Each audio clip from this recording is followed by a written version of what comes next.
Hey guys, it's Andy here from Stockdale and Lego. Thank you so much for tuning in to our YouTube channel.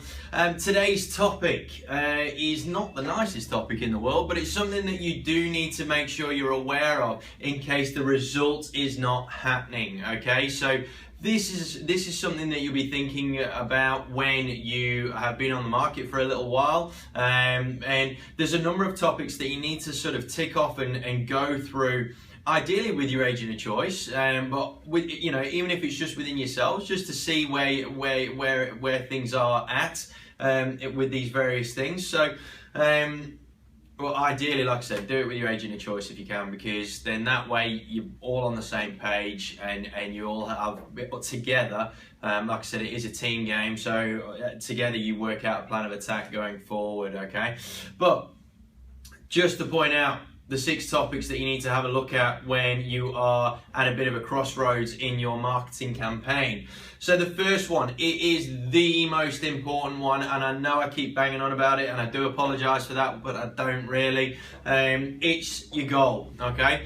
You've got to review your situation and what's happening against your goal. Okay, it has to be against your goal. That is the primary reason why you went on the market in the first place. It's the primary reason why you put all that effort into your presentation of your property, and it is the only reason why you've got people like ourselves coming into your home and trying to get it sold for you, because there is a greater goal in mind. You need to get that level of perspective back, and that is by reviewing your goal when you are at this crossroads in your campaign. Number 2 is the market. And now what I mean by that is, what properties have come onto the market since you've been on, what properties have sold in your area, in your particular suburb since you've been on, because that will obviously have a bearing and an influence on what purchasers are going to do moving forward from here. So if you have a regularity in terms of a rough price guide with regards to the similar sort of specification of homes in your area that have sold, kind of gives you an idea as to what buyers are prepared to pay in your area. So that gives you a real good insight into what's happening in and around your property. Third one is the marketing. Now, obviously, with the marketing, I do also mean that you need to talk about the price side of things as well. How your property's been priced, how that pricing structure is being put out there onto the market, onto the internet, and all that sort of stuff.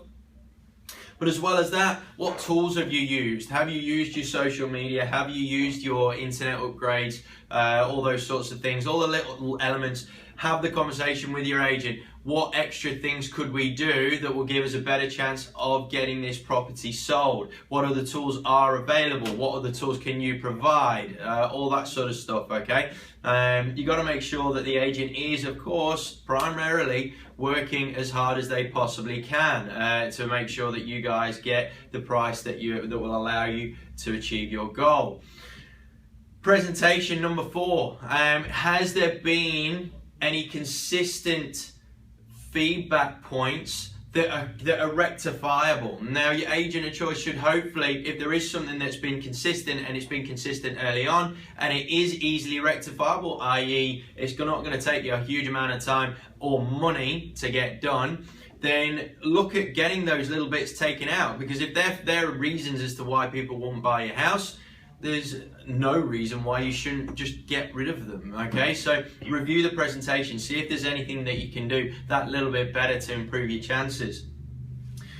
5, the dreaded conversation, which is the gap, okay? Now, part of our job, part of what you pay us to do, is to give you the situation as it is, to give you the reality of the situation, and to talk about what we refer to as the gap. Now, that gap is what I mentioned earlier with regards to the market. If there are similar properties to yours that are being sold at a certain level, if you are asking for $40,000 or $50,000 more than what properties are selling for, you need to have a look at that gap, and you need to look at the consequences of whether you either come and meet the market, whether you decide to rent the property out, or what you need to do in order to try and bridge that gap, okay?